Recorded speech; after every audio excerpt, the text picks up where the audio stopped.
latest attacks on federal workers. Randy, thanks for joining us. Thanks for having me. And just tell us a little bit about the types of workers and the sectors that the National Federation of Federal Employees represents. Sure. Okay, so we represent 50,000 Department of Defense. That's where we have the most members. We represent about 20,000 Department of the Forest Service, people who are putting out fires out west and taking care of our federal lands. We represent the nurses, doctors, and other healthcare professionals at 22 VAs across the country. So the care of the American veteran is literally in the hands of NFFE-IAM members. We represent passport workers all across the country. So when you submit your passport and somebody looks at it and verifies that you're a U.S. citizen and stamps and gives you a passport, it's usually an NFFE-IAM member that does that. And we represent workers at about 30 different federal agencies in addition to those. General Services Administration, Housing and Urban Development, Bureau of Land Management, Park Service, and a host of others. So it's really a diverse workforce. It really is. Yeah, it is. Now, how do you feel that the federal workers are treated compared to workers in the private sector? That's a great question. You know, I think federal workers don't have it very good right now, but I think a lot of workers in the private sector are in the same boat. One of the reasons why federal workers have it better than most, in a matter of speaking, is that they have union representation. So they have a voice in the workplace, and that's a major thing. They have a little bit better job security because of civil service protections and having a union. I think actually the better question is, how are federal workers treated today compared with how they were treated in previous eras? And I would have to say that they have never been treated so badly as they are today. President Trump has shown a tremendous disrespect for the federal workforce, which is pretty shocking since it's his workforce. The things that he wants to get done in his agenda, he needs federal employees to get done, yet he's shown hostility toward them. He says things like, they're the swamp. He's insinuated that federal employees are this swamp that needs draining. That's not what the American people think of as the swamp. They think of the politics. They think of the special interests, not hardworking federal employees. 85% of federal employees are spread across the country, not in the D.C., Maryland, Virginia area. 85% are spread out everywhere else. It's not a D.C. problem. Federal employees are not part of the swamp. They're hardworking people adding tremendous value for the American people, and they're being shown a lot of disrespect right now. And they're really the ones that are running the government, because when I think of the government, I think of all of these workers, but they're not all of the faces that you see on the news all of the time. Yeah. These are workers that are career employees day in and day out that have been there sometimes 20, 30 years or more. Yeah, well, I mean, I think it's not, a lot of times, government employees of all kinds, but people get taken for granted. Federal employees in particular get taken for granted. To take the Department of Veterans Affairs, 300,000 VA employees who care for the American veteran, such a critical priority. In our country, we make a promise with our veterans, or with our men and women in uniform. When you serve, when you come home, you're going to be cared for. That's a promise that we make, and it's because of VA employees that we're able to make good on that promise. It's such a critical thing. It's part of our identity. It's part of our values. And it's VA employees that deliver on it. That's the reason we're able to make good on that promise. Yet, these are the people who are being disrespected. It makes me cringe. It's really sad. Speaking of disrespect, the president issued his budget, and in that budget, there is a pay freeze for 2019. Mm-hmm. Now, if any costs go up, cost of living increases, whether it's healthcare, whether it's gasoline prices, when you have a pay freeze, isn't that like a pay cut? It certainly is, and it's a major problem. I want to get big picture, and then we'll get smaller into that. In the president's budget, they're talking about $300 billion in cuts to federal employees in one way or another. Billion. Not 300 million. Billion. Yeah, exactly. And so just to put that into a per federal employee context, okay, that's $150,000 per federal employee in this budget alone.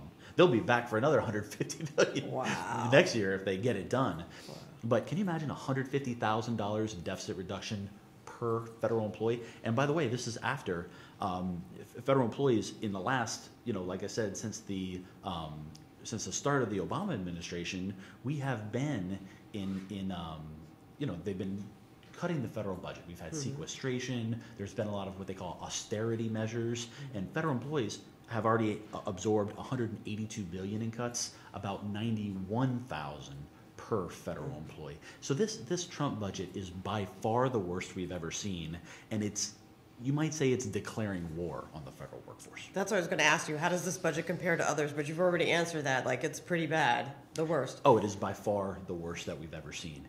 It just goes. It takes things that we saw. We saw a lot of this during the Bush administration, and he's taken every single one of those things that were meant to undermine federal employees, meant to undermine unions, and put it on steroids. When we talk about our retirees, I mean, a government job is considered a good job to have. A well-paying job with good benefits. That's what we've grown up with. But when it comes to time for our government employees to retire, now what are they looking at through this budget when it comes to the defined benefit pension?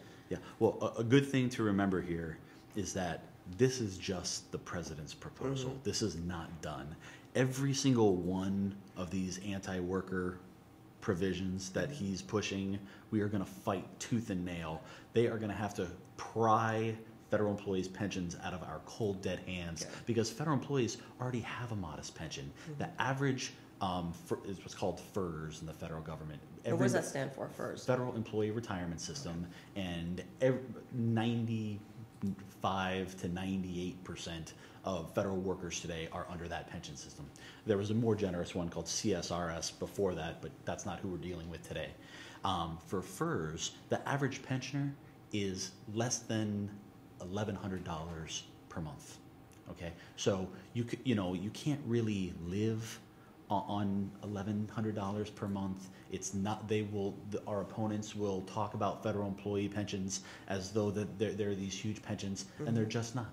And so, but there's no limit to how far they'll go to cut federal government employees, middle class workers, retirement security to pay for another billionaire tax cut. And that's what they're doing here. It's clear as day. They gave the tax cut first. They with the big tax bill that they just passed, they created a $1.5 trillion hole in the budget. And now they're looking for ways to fill it, and they're coming to middle-class federal employees to try to get it done, and we're saying, no, go someplace else. Repeal your darn tax cut, or find some other priority to cut, but you're not going after middle-class workers to make your billionaire tax cut. That's right. We want our fair share as workers, not just the wealthy corporations. Yeah. And the thing is, federal employees, we don't want anything special. We're not saying we want it. Federal employees, in fact, most people don't know this. When you compare the jobs that federal employees do, they're the same kind of jobs that are done in the private sector. They just happen to be federal employees. When you government-wide match all the private sector jobs and the federal sector jobs and compare the pay of the two, federal employees make 34% less on average nationwide compared to private sector workers doing the exact same jobs. 34% less. You're right. I don't think people know that. Right. Not at all. So what is your message to Congress as they look at the president's budget? What is your message? So, I think we have to fight each fight individually because we make a lot of different arguments for each one. Pay is different from retirement, is different from civil service protections, which is a major thing right now, privatization, which is a big issue that always crops up. But in general, I think the message is federal employees have given enough. Like I said, in the last several years, we've done $182 billion purely in deficit reduction. $91,000 per federal employee. And really it's more than that because that's only over a 10-year window. In reality, it's more than that. So, that's real. That's real. And federal employees have done enough, and so that's the message. How can workers help in this fight? So there's two main things. And I think we have to stay big picture, generic. Number one is we have to organize. We have to increase our membership. Membership is the lifeblood of the organization. I'm very proud to say NFFE grew about 6.5% net growth in 2017. Really, all across the country, we did a great job of organizing last year, so we're very proud of that. And that's helping us engage in these fights better. We've got more resources to take on the Trump administration, to take on these people in Congress that don't respect federal employees. Because really, it is a game of resources. What people don't realize is that for working people, we are outgunned 10-1 on Capitol Hill. For each person saying, hey, actually federal employees have a very modest pension, there's 10 people on the other side saying, look at these big, just spinning lies and trying to justify tax cuts for billionaires and other special interest priorities.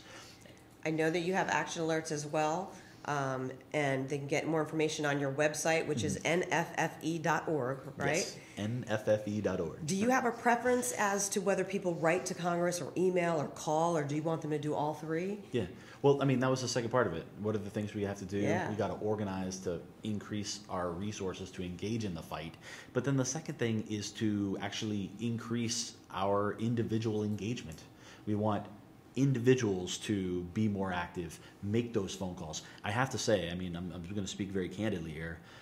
This is the most dangerous year for federal employees that we've experienced in the last couple decades, because there is such a willingness to give the federal employees pain in some way, pay benefits, what have you. And because this is one of those years in Congress, we're going into an election year, there's a lot of division, there's not going to be a lot of things getting done, but somehow penalizing federal employees is one of those things they tend to get on the agenda. Wow. So, it's a really scary year because we have a Congress that has some willingness to do it. We have a president that's willing to sign these kind of cuts and is even pushing for them. So if we're going to win, if we're going to keep very bad things from happening from federal employees, it's going to be with boots on the ground. It's going to be with organization at the local level. Our unions, getting the membership politically, not politically, legislatively active on the issues. Politics is a little bit separate, but we got to fight for our issues and make phone calls, write letters from NFFE National and from the IAM. We're going to be putting out a lot of guidance. There's going to be a lot of ass over this year, but we need to have our locals ready to respond when we make a call to action. Well, we appreciate you stopping by. Thank you so much. We'll keep the fight going, and anything you need, we'll help you out, and okay, we'll be on the ground with you here in D.C. Well, thank you for the invite. And thank anytime you. you need me, I'll be happy to be here. Thank you so much. That was Randy Erwin, National President of the National Federation of Federal Employees. And for more information, you can go to the website, NFFE.org. That's NFFE.org. Well, and you can join the conversation on Facebook and on Twitter. On Facebook, you could leave us a comment, leave us your thoughts. And also, on Twitter, you can also hit the reply button and let us know what you think about anything that Randy just said. If you're a federal employee, let us know. Let us know where you work and what you think about the pending changes and the budget. So join our conversation. Well, February is Black History Month, and we've been highlighting IAM's history when it comes to workers of color. The first black military pilots were known as the Tuskegee Airmen of the 332nd Fighter Group, you see them there, and the 477th Bombardment Group. Many of their missions were flown in the P-51 Mustang, an aircraft built by what is now the Boeing Company, where the IAM represents tens of thousands of members. Black women working in factories building planes played a large part in the World War II effort as well, and among these women were Black Rosie Riveters, who were members of District Lodge 751 in Washington State. The U.S. military was officially integrated in 1948 when President Truman signed an executive order in that year. Well, back to present day. If you follow our labor band, Union Nation, one of its members will be on the radio tonight. Jim Newrider, right there with the guitar in the center, will be on America's Workforce Radio from 4 to 5 p.m. Eastern. And if you missed the show, you can download the interview from awfradio.com tomorrow. America's Workforce is the only daily labor radio program in the United States and has been on the air since 1993. Well, here's our, and that's the website right there, awfradio.com. That's awfradio.com, and you can download that podcast starting on Thursday. Well, here's a heads up on some important dates if you want to take classes at the Wimpesinger Education and Technology Center. But first, this deadline here is for the IAM scholarship. So this is Friday, February 23rd. That's the IAM scholarship application deadline. If you need help with tuition, get those applications in as soon as you can. You don't want to miss that deadline. And Saturday is the Working People's Day of Action. So that's Saturday, February 24th, the Working People's Day of Action, and there are going to be protests and rallies all across the United States. So check, just Google Working People's Day of Action, and you can find an actual event near you if you want. So that'll be good. And they're going to be talking our allies as well to fight for freedom, to join together in unions, fight for equitable pay, affordable health care, and quality schools. So look for that event near you. Also on our calendar, the Kentucky State Council of Machinists meets tomorrow, and the Wisconsin State Council of Machinists meets February 25th to the 27th. The Georgia State Council, February 27th, along with the Illinois State Council, and that one lasts through March 1st. Georgia's meeting lasts through March 2nd. So you can leave all of your thoughts, as we said, on Facebook and on Twitter. Just hit reply on our Twitter stream. And you can also join us this Friday for a special edition of Activate Live with the Women's Leadership Program at 10:30 a.m. Eastern Time. That's Friday, 10:30 a.m. Eastern Time, and you'll be able to see all of the women that are down in Hollywood, Maryland now at our Wimpesinger Education and Technology Center. We will have them in our studio audience this Friday, 10:30 a.m., so we hope that you join us for that special edition. And next week, I won't be here. I'll be on assignment, but Communications Representative Delane Adams will be here, and he'll be hosting the show, and he'll be talking about legislative issues, our action alerts. He may have a recap of what happens with the Janus case on Monday. So join Delane Adams next Wednesday, 3 p.m. Eastern, for the next edition of Activate Live. Thank you for bearing with us with all our technical difficulties. Thank you for sticking it out with us. We appreciate you. Thanks.